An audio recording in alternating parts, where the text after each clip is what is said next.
Need Your Clothes, deconstructing the iconic T-800 Arrival, T2, inside the T-800 Arrival, Terminator 2, Judgment Day scene analysis. In this episode of Hollywood Insiders, we turn the spotlight on one of the most iconic action movie intros of all time, the T-800 CSM 101 Arrival in Terminator 2, Judgment Day, 1991. We break down how James Cameron used silence, George Thorogood 1000 morphed into Sarah Connor, mirror scene. Leslie also played Sarah in the mirror scene where they operate on the T-800's computer. This was achieved by using a cutout to a mirrored set rather than an actual mirror, not her only appearance in the film. She also played Sarah in the mirror scene where they operate on the T-800's computer. There is no mirror, just a cutout to a mirrored set. CGI innovations, liquid metal effects. The T-1000's liquid metal effects were a blend of practical effects and early CGI. The use of CGI was revolutionary for its time, especially in creating the fluid, morphing character. I saw this at the movies when I was 10 years old with my dad, and it's still my most memorable cinema experience. I can't describe how mind-blowing it was seeing the T-1000 in its liquid state and all the other iconic scenes. Character development and story impact. T-1000's menacing presence. The special effects helped create a truly terrifying villain. The T-1000's ability to change shape made it an unpredictable and formidable opponent. I quite liked her role here, silently menacing. Symbolism. The arrival scene of the T-1000, where it emerges from a liquid metal puddle next to mannequins, is often cited for its subtle symbolism. The symbolism of her zapping in next to mannequins is subtle as a brick but entirely appropriate. Cultural impact, iconic scenes. The T-1000 special effects contributed to many iconic scenes in the movie, such as the bar scene where Arnold Schwarzenegger says, "I need your clothes, your boots, and your motorcycle. I need your clothes, your boots, and your motorcycle." Traumatizing effects. The realistic depiction of the T-1000's actions, such as killing the foster dad, left a lasting impression on viewers. The murder of the foster dad was the one that bothered me. I think it's the most graphic and disturbing kill of the movie. Behind the scenes insights, twin actors. The use of twin actors was not limited to Linda Hamilton. Don and Dan Stanton were also used in the scene where the T-1000 kills the orderly in the bathroom. She's not the only identical twin Cameron used. Don and Dan Stanton were used in the scene where the T-1000 kills the orderly in the bathroom. Arnold's reaction. Arnold Schwarzenegger was reportedly unaware that Linda Hamilton had a twin sister until they were on set. Fun fact. Between shots, Arnold saw her sister and thought it was her. He went up behind her and held her from behind. When she said she wasn't Linda, he didn't believe her until Linda shown up. Supposedly, up until then, he had no idea Linda had a twin sister. These insights highlight the innovative and impactful special effects that made the T-1000 a legendary character in cinema history. Terminator and movie communities. Explore these communities for Terminator fans and movie enthusiasts to discuss special effects and more. The T-1000 from Terminator 2 Judgment Day is renowned for its groundbreaking special effects. Here are some insights into the techniques and details that made this character so iconic. CGI and practical effects blending CGI and practical effects. The T-1000's liquid metal effects were a mix of early CGI and practical effects. Robert Patrick, who played the T-1000, was in excellent physical shape, which helped in creating realistic on-screen movements. Robert Patrick, T-1000, explains how they worked with him to do the effects in Terminator 2. Early Photoshop use. An early version of Photoshop was used to help create the special effects for the T-1000. TIL that to help create the special effects for the T-1000 in Terminator 2, the crew used an early version of Photoshop. T-1000's abilities and reveals, gradual revelation of abilities. The movie cleverly revealed the T-1000's abilities over time, keeping the audience engaged and surprised. I loved how the maker of T2 revealed all the abilities and surprises of the T-1000 slowly and in a clever way. Consistent core concept. The T-1000's abilities, such as healing from bullet holes and taking different forms, were consistent with the concept of a liquid metal Terminator. Also, that each ability seems consistent with the core concept. Yeah, I see how a liquid metal guy could do that. Detailed effects and storytelling helicopter scene. The T-1000's ability to create an extra arm to pilot the helicopter while shooting was a cool detail that showcased its unique capabilities. Anyone else notice how cool it was that the T-1000 made an extra hand to shoot, reload, and fly the helicopter? Malfunctioning effects. The T-1000's malfunctions after being frozen and shattered were depicted realistically, adding to the tension. In the deleted scenes, it is made clear the T-1000 is malfunctioning after reassembling itself and is struggling to control its form. Artistic and technical challenges.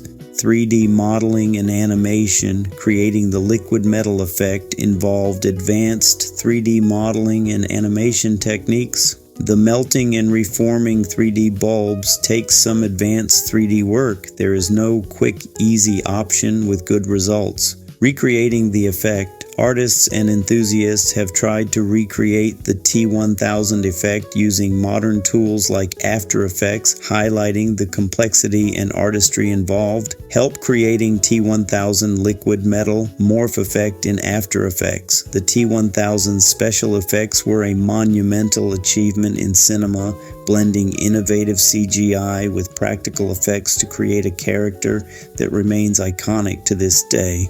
The T-1000 from Terminator 2. Judgment Day is one of the most iconic villains in cinema history, thanks to its groundbreaking special effects. Here's a succinct guide to how these effects were achieved, based on insights from Redditors, practical effects, and stunts. Robert Patrick's physicality. Robert Patrick, who played the T-1000, underwent intense training to portray the character's relentless pursuit. He trained to run without breathing through his mouth, mimicking a machine's endurance, and he ran that fast with his mouth closed. Patrick trained himself to run without breathing through the mouth, as a machine would not need to do it.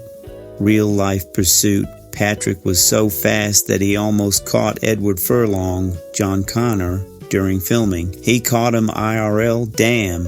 CGI and visual effects. ILM's role. Industrial light and magic. ILM was responsible for the CGI effects, which were revolutionary for their time.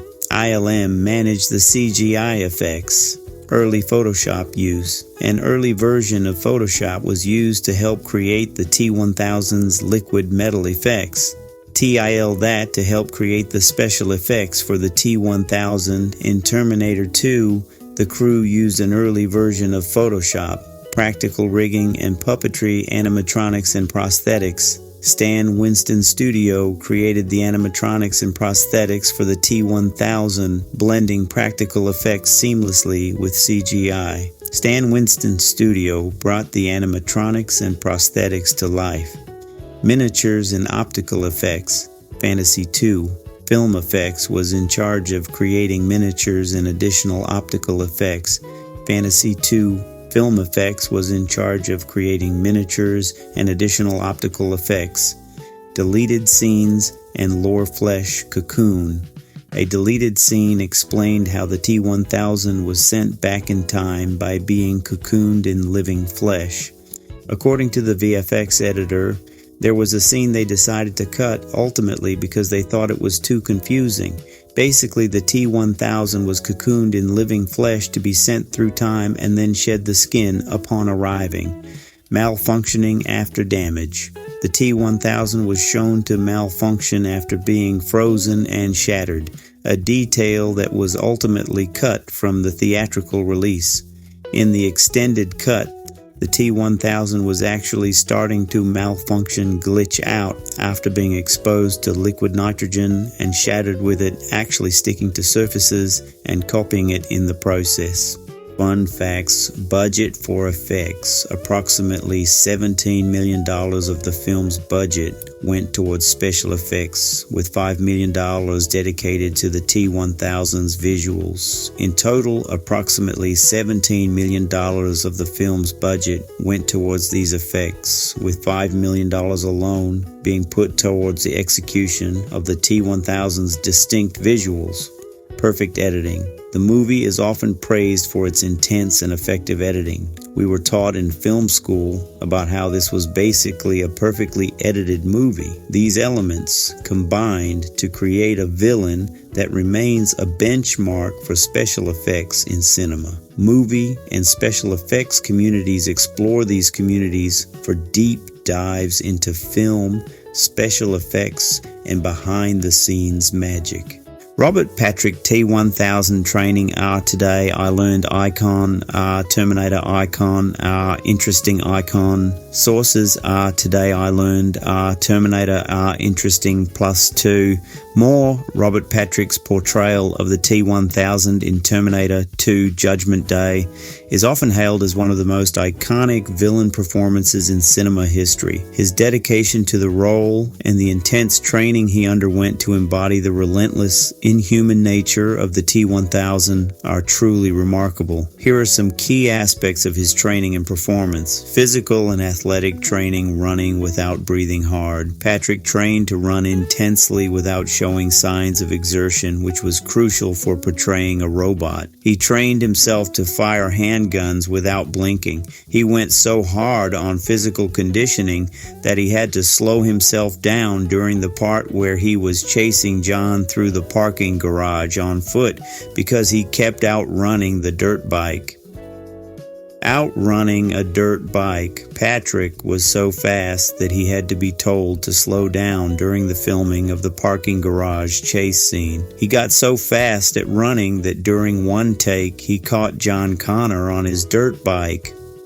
Mental and behavioral training, not blinking. One of the most famous aspects of his training was learning to fire a gun without blinking. For his role in Terminator 2, Judgment Day, 1991, Robert Patrick trained to be able to fire a gun without blinking, maintaining a stone-cold demeanor. Patrick focused on maintaining a chillingly calm and emotionless expression throughout the film. One of the best villain performances, stone-cold eyes, robot-like mannerism, a cold, sinister screen presence that can't be taught, personal sacrifices, sobering up for the role. Patrick was battling a severe substance addiction when he landed the role, but he completely sobered up for the entire filming process.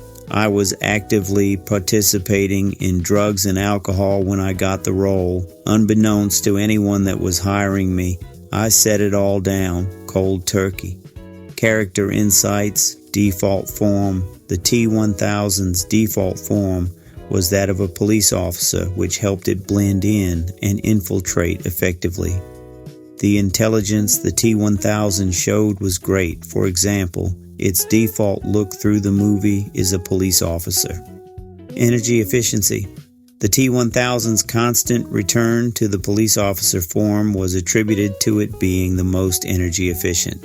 The T-1000's default was Model Psi, Robert Patrick, which means it used the least amount of energy being in that form. Legacy, iconic villain. Patrick's performance is often cited as one of the greatest villain performances in cinema. I agree with Robert on this one. His T-1000 role in Judgment Day was iconic and one of the scariest villains in movies. Robert Patrick's dedication and intense training for the role of the T-1000 created a villain that is both terrifying and unforgettable, solidifying his place in film history.